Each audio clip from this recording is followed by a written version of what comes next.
எந்த பிரிவினையும் இல்லாமல் ஒருவனை நான் அப்படியே ஏற்றுக்கொள்ளுகிறேன் இந்த பண்பு தான் நட்பு. இந்த அறத்தின் செயல்பாட்டுக்கு கொடுத்திருக்கிற வடிவ பெயர் நட்பு. இப்போ எது நட்புன்னு இதுல ஒரு கேள்வி வச்சுட்டீங்கன்னா, அதான் சொல்லிட்டீங்களே, எல்லாரையும் அப்படியே உள்ளது உள்ளபடி ஏத்துக்கிட்டா அது நட்பு.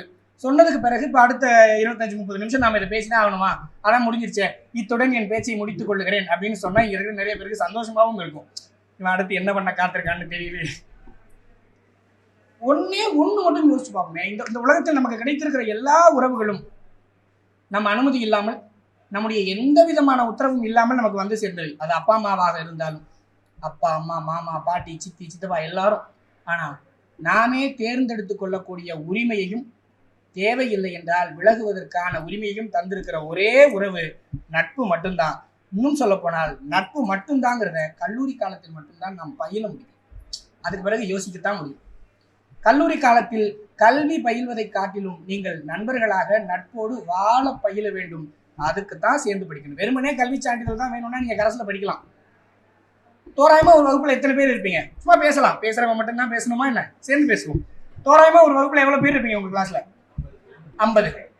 இப்போ இந்த 50 இருக்குல்ல, 50 பேரோடு நீங்கள் இந்த 3 ஆண்டுகளை 4 ஆண்டுகளை கடத்துவதாக அர்த்தம் அல்ல.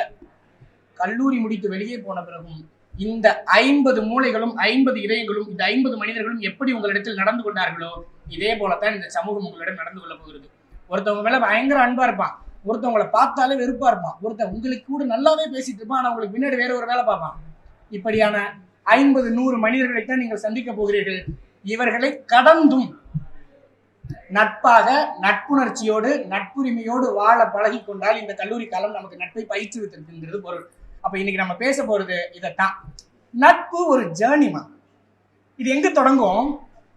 நட்புணர்ச்சியில தொடங்கி நட்பா மாறி நட்புரிமையில போய் நிறைவடையும். நட்புக்கு முடிவே கிடையாது, அது முடிவடையாத ஒரு பொருள், ஆனா நிறைவடையும். எப்படின்னு பார்ப்போமா? இந்த நட்புணர்ச்சின்னு ஒண்ணு சொன்னோம்ல, இதுதான் தொடக்கம். இன்னைக்கு நண்பர்களா இருக்கிற ஆட்கள், நீங்க முதல் நாள் இந்த கல்லூரிக்குள்ள வரும்போது சேர்க்கைக்காக வந்தீங்கல்ல, அந்த நாளை யோசிச்சு பாருங்களேன்.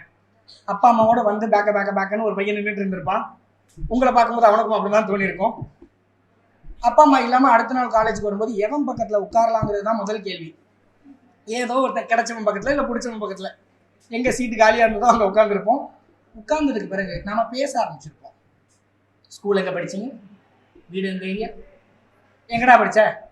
நான் அங்கே தான் படித்தேன், அந்த ஏரியாவில் வரேன், 2வது தெருவா, நான் 3வது தெருவா. இப்படி தான் பேச ஆரம்பிச்சிருக்கேன்.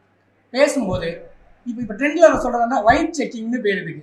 நம்ம வைப்பில் இருக்கானா இல்லையா? வைப்பு செட் ஆனால் அது நெக்ஸ்ட் லெவலுக்கு பாஸ் ஆகும், இல்லைன்னா நாம டெஸ்க்கு மாற்றிடுவோம். அவ்வளோதானே.